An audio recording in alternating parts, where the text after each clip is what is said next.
오늘은 블로그 제목 정하는 방법에 대해서 알아보려고 하는데요. 먼저 제목을 정하기 위해서는 우리가 키워드와 연관 검색어를 이해해야 합니다. 그리고 고객이 클릭할 수밖에 없는 제목을 정하기 위해서는 또 카피라이팅을 알아야 하는데요.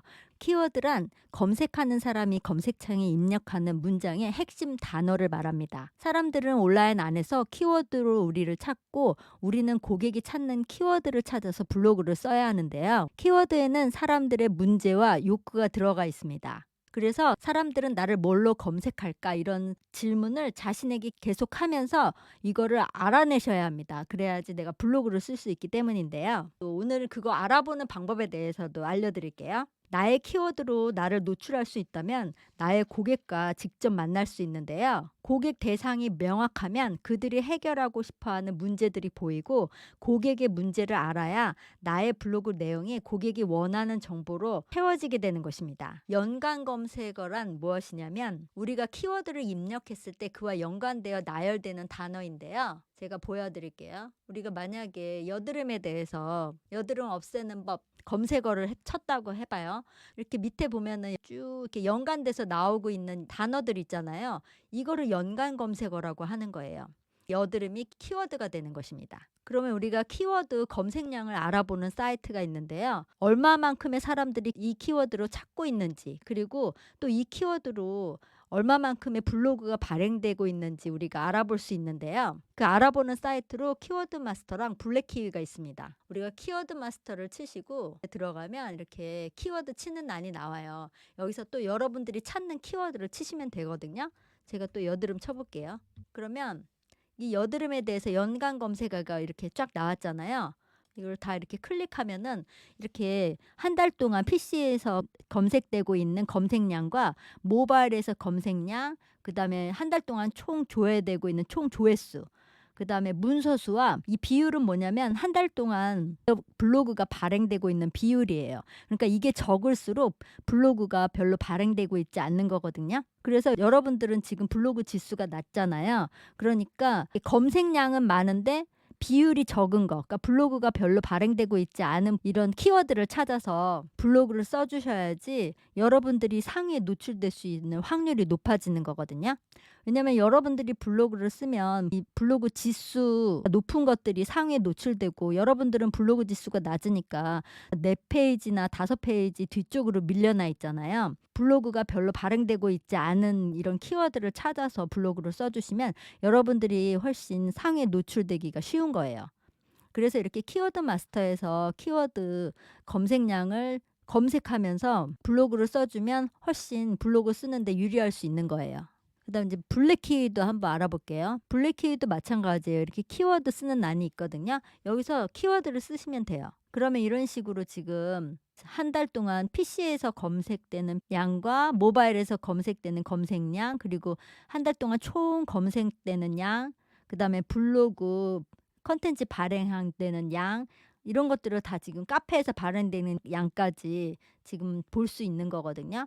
그리고 이 밑으로 이렇게 내려가시면 지금 여기 이렇게 나와 있는 게 이게 연관 검색어들이에요.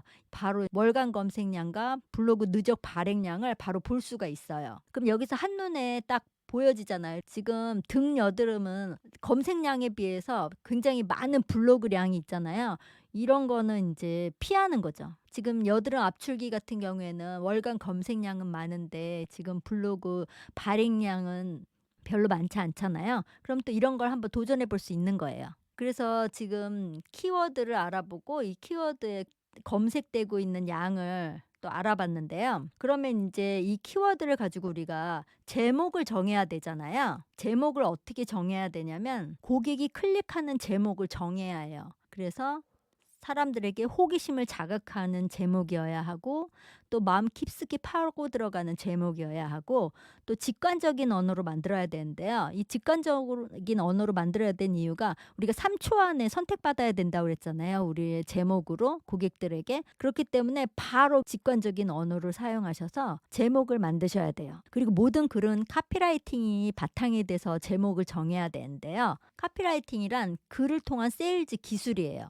그래서 고객을 후킹하는 강력한 문구를 말하거든요. 그래서 고객은 감정으로 구매하고 논리로 그 구매를 정당화하기 때문에 우리는 고객의 감정을 후벼 파는 그런 글을 써서 또 고객이 클릭할 수밖에 없는 그런 제목을 정해야 되는 거예요. 카피라이팅은 고객을 낚는 한 줄 문구로 고객이 가장 걱정하고 가장 어려워하는 문제를 이야기하면 제일 좋은 문구가 되는 거예요. 그래서 고객의 마음을 파고들 한 줄 문구는 고객의 입장이 되어 고객의 문제가 무엇인지 생각해 보는 것에서부터 출발해야 하는데요. 지금 여러분들의 고객이 제일 걱정하고 있는 것이 무엇인지 우리가 알아야 돼요. 그래서 광고계에서는 혜택 중에 혜택을 소리 높여 외치라고 이야기하고 있어요. 그래서 여러분이 고객에게 줄 수 있는 최고의 혜택을 이야기해야 되는 거예요. 또 고객이 걱정하는 것을 해결해 줄 수 있어야 돼. 그러면 클릭할 수밖에 없겠죠. 그리고 우리는 당신은으로 꼭 찍어서 이야기해야 돼요. 우리가 여러분은 안심할 수 있습니다. 이렇게 불특정 다수에게 이야기하는 것이 아니라 당신은 안심할 수 있습니다가 더 강력한 문구가 되기 때문인데요. 사람들은 나의 이야기가 되어야 비로소 그 이야기에 귀를 기울이기 때문이에요. 책 도널드 밀러의 무기가 되는 스토리에서 이제 이 점을 강조했는데요. 우리의 뇌는 오직 나의 이야기에 관심이 있지 남의 이야기에는 관심이 없다고 해요. 그래서 모든 이야기는 고객의 이야기로 전환해서 이야기해야 해요.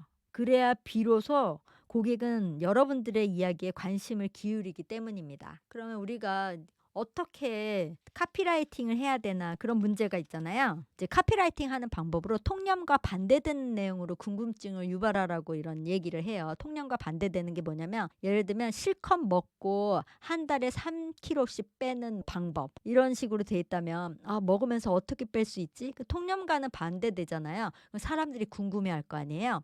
그다음에 숫자를 넣어서 구체적으로 명료하게 말해야 된다고 이렇게 말하고 있는데요. 사람들은 정확하게 숫자로 딱 정해져 있어야지 이게 더 신뢰도 가고 머릿속에 딱 들어온다 그래요. 그래서 구체적으로 숫자를 말해 주셔야 돼요. 뭐 그냥 돈을 많이 버는 방법 이런 게 아니라 한 달에 1,000만 원 버는 방법 이런 식으로 구체적으로 명료하게 얘기를 해 주는 거죠. 그랬을 때 사람들이 머리로 상상을 할 수 있단 말이에요. 그다음에 우리가 손실회피형 제목이 있거든요. 손실회피형은 뭐냐면 사람들은 손해보기 싫어하는 그런 마음이 다 있단 말이에요. 그래서 그 마음을 이용해 가지고 제목을 짓는 거예요. 예를 들면 "영어 학원 이거 모르고 선택하면 큰일 납니다." 이런 식으로.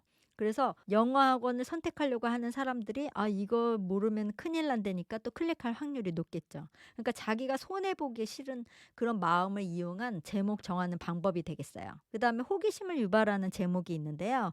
1등 공신은 바로 이것입니다. 그랬을 때 이것이 뭘까 궁금하잖아요. 그래서 호기심을 유발하는 제목을 또 만들 수가 있어요. 그다음에 타겟팅 된 제목은 꼭 집어서 누군가를 얘기해 주는 거예요.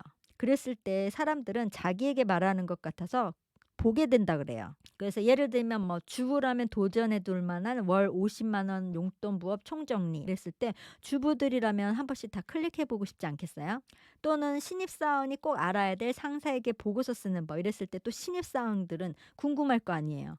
이런 식으로 콕 찍어 가지고 누군가를 타겟팅 된 제목으로 또 만들 수 있는 거예요. 우리가 제목이 중요한 이유는 제목으로 고객과 바로 만날 수가 있기 때문이에요. 그래서 만약에 내 제목이 사람들의 시선을 끌지 못하면 글을 아무리 잘 써도 내 글이 선택이 되지 않으니까 내 글을 읽어줄 사람이 아무도 없겠죠. 그래서 제목이 너무 중요한 거예요. 그래서 오늘 이 키워드랑 연관 검색어랑 카피라이팅을 제가 총 정리를 해드리자면 만약에 내가 인테리어 하는 사람이라고 했을 때 만약에 아파트 베란다에 대한 블로그를 쓰고 싶어요. 그러면 아파트 베란다를 친단 말이에요. 그러면 이렇게 아파트 베란다 이게 이제 키워드가 되는 거고 이 밑에 이렇게 쭉 아파트 베란다 화단, 아파트 베란다 누수, 아파트 베란다 꾸미기 막 이런 식으로 쭉 돼 있는 게 연관 검색어가 되는 거예요. 예를 들면 내 집을 2배 넓게 보이게 하는 아파트 베란다 꾸미는 3가지 방법. 이랬을 때 사람들이 그냥 아파트 베란다 꾸미는 방법 이렇게 했을 때보다 클릭할 확률이 훨씬 높을 거 아니에요. 그래서 여러분들이 제목을 정할 때 카피라이팅을 꼭 해 주셔야 돼요. 그리고 또 카피라이팅이 중요한 이유가 뭐냐면 이렇게 쭉 블로그가 있잖아요. 그러면 내가 만약에 세 번째, 네 번째 딱 있는데 내 제목이 너무 좋아서 다른 사람한테 들어가지 않고 나의 블로그에 사람들이 많이 들어오고 또 그 글이 좋아서 또 쭉 읽고 그런다 그러면 나의 그 블로그가 이 지수가 높아져요. 그래서 점점점점 상위로 올라가거든요. 제가 그것도 보여드릴게요. 불덱스에 들어가셔서 불덱스가 우리가 블로그 지수 알아보는 데라고 그랬잖아요. 블로그 주소를 쳐주세요. 그러면 여기 블로그 지수가 나오잖아요. 그런데 여기 밑에 보시면 블로그들이 쭉 또 나온단 말이에요. 블로그 지수는 준체 6이잖아요. 그런데 여기 포스팅에 보면 준체 7까지 돼 있는 게 있어요. 그죠? 이거는 더 점수가 좋은 거예요. 이런 식으로 각 포스팅마다 점수가 또 틀린 거예요. 사람들이 많이 보고 또 많이 이렇게 머물러 있고 하는 그런 블로그 포스팅은 또 점수가 더 올라가서 상위에 떠 있는 거예요. 제가 또 알려드리고 싶은 게 그럼 사람들이 걱정하는 거를 이제 또 알아봐야 되잖아요. 나의 키워드를 찾기 위해서. 어떻게 해야 되냐면 이 카페 있잖아요. 카페에서 사람들이 많이 이렇게 이야기하잖아요. 이런 데서 쳐보세요. 여드름에 관해서 이제 만약에 쳤다 봐요. 그러면 사람들이 이 여드름에 대해서 궁금해가지고 이렇게 많이 물어보거나 고민하는 것들이 있잖아요. 아까 키워드 마스터 거기서 또 사람들이 얼마나 검색했는지 찾아가지고 또 블로그를 쓸 수 있는 거예요. 그럼 사람들이 뭘 걱정하는지 알 수 있고 또 검색량도 우리가 키워드 마스터를 통해서 알 수 있는 거죠. 그리고 지식인도 마찬가지예요. 지식인에 들어가서도 우리가 찾을 수 있거든요. 여기서 또 여드름 치시면 사람들이 여드름에 대해서 굉장히 걱정하는 것들이 많이 있잖아요. 여기 흉터를 걱정하고 있는 사람들이 많네요. 그러면 또 그거를 키워드 마스터 가서 쳐가지고 얼마나 블로그가 발행되고 있는지 그리고 사람들이 얼마나 검색하고 있는지 찾아보면서 또 블로그를 쓸 수 있는 거예요. 그래서 오늘은 제목 정하는 방법에 대해서 알아봤는데 다음 시간에는 또 블로그 글 쓰는 방법에 대해서 알아볼게요. 다음 시간에 만나요.